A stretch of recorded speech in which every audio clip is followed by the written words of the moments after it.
Hello again, everyone. Portuguese Polyglot here, Builded Polyglot, whatever you want to call me. So now I have some good learning tips for you guys. So tips to become a good polyglot. So I'm gonna give you guys some tips to become a good polyglot. I'm not yet a good polyglot. I know that I'm not yet a good polyglot, but I intend to become a good polyglot doing what I'm just gonna share with you guys right now. Well, first of all, you make a list. You should make a list of all the languages that you want to learn. So make a list. Write on a paper all the languages that you want to learn. And then think about the level that you want to attain in those languages. And that level, in order for you to be a good polyglot, that level should be between level B1 and C1, B2 for most languages. So between intermediate to advanced, upper intermediate level to most languages. So that's a pretty good level, an upper intermediate level, and that's the level that you can choose for most of your languages. Then make sure you find yourself some pretty good resources to study those languages. Just like teach yourself, email, colloquial, living language, for instance. Then find yourself a good, get yourself a good phrasebook. Lonely Planet phrasebooks are the best. And a good dictionary is also essential in your learning process. Then study regularly.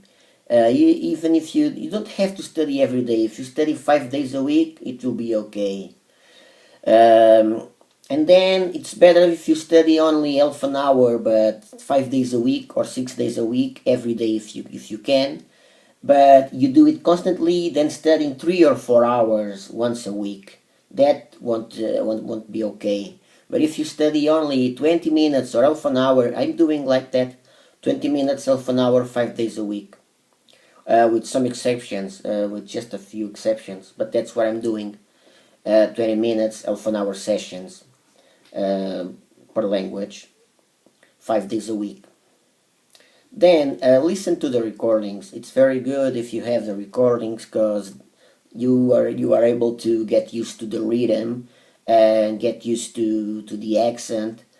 Then if you want to take it a little bit further, if you want to reach level C1, you should study a grammar in depth. So a grammar like the rootless grammar, essential grammar, stuff like that.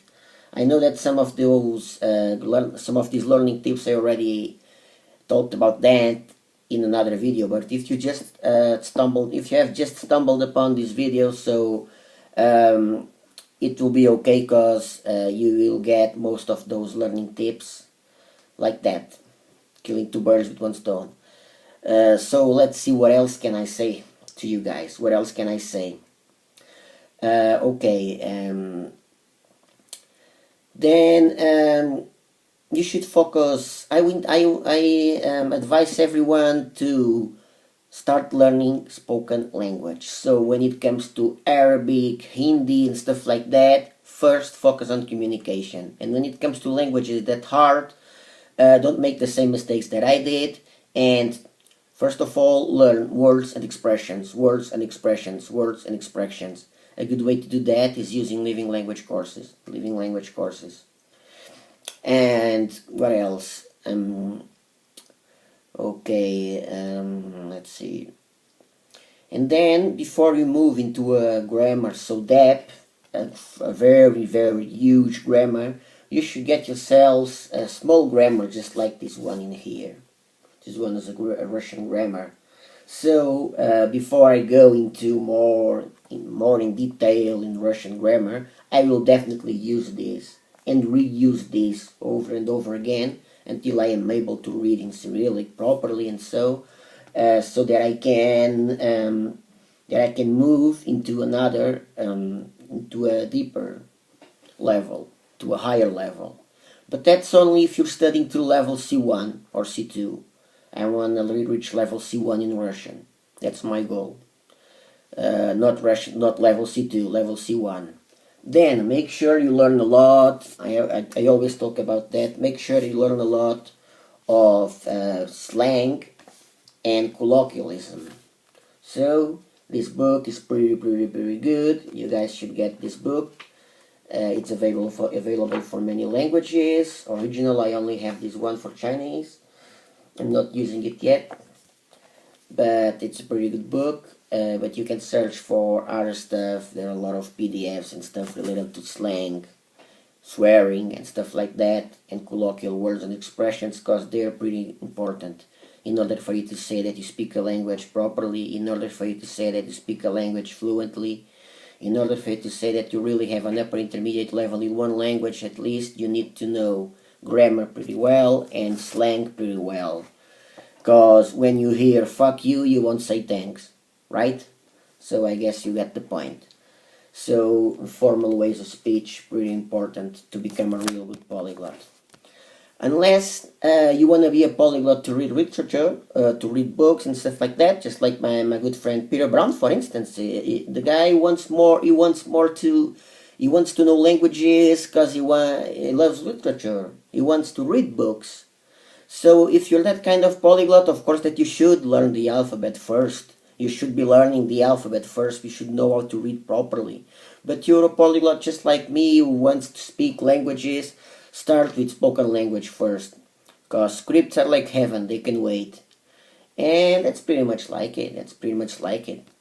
I believe they're pretty good and useful learning tips, and I believe that you guys should use them if you want to become real polyglots and very good polyglots. I intend to become a very good polyglot, and those are the ways that I intend to do. Though these are the ways, these are my ways of doing that. And okay, another one more thing: constant exposure to the language, in whatever way that might be. I developed two concepts. One is the theoretical limit, so all that you can hypothetically learn in one language. So that means, okay, let's see. One language. I want to learn one language at level B2. So I will use Teach Yourself and Decimal, for instance. And then I will try to look for some colloquialism and slang through the internet. And that is your theoretical limit. That's all that you will study. That's all that you will learn. If you think that you're limiting yourself, believe me, you're not. You're limiting yourself, but in you're setting realistic goals. Because if you say, like Moses McCormick, I want to learn all the languages in the world, you will never learn not even half of it. Not even 20% of all the languages in the world. You might get to know 20% of the languages in the world, but you will never know those languages, not even on a level B1. Some of them you might get to know on level B1 and even on level B2, only a few on level C1, but if you start doing, if you start studying so many languages as you can, I would not advise you guys to do that. And why? Because here enters the other, my other concept, my other personal concept, which is eternal repass. If you really want to be good in languages, you need to keep studying those languages for the rest of your life. And that's constant exposure to the language, in lack of better things. So if you can't use the language daily, if you can't use that language daily, because if you want to study, if you want to learn 60 or 70 languages, it will be impossible for you to use that language daily. So listen to music.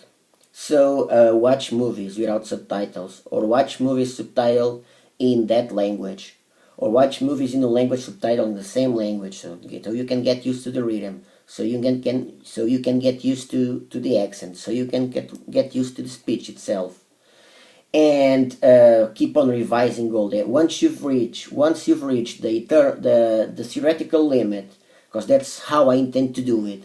By the time I reach the theoretical limit in all the languages that I want to learn, I will start immediately the eternal repass. So I will start revising it all over and over and over again. Of course, I won't be able to revise every language that I want to learn daily. So 3 sessions of 15 minutes, 3 sessions of 15 minutes per week, that should be enough, and that should do the trick. So I believe those are really, really good learning tips. That's the way I believe a good polyglot is born. That's the way I intend to be a good polyglot. That's the way I intend to become a good polyglot. See you guys then.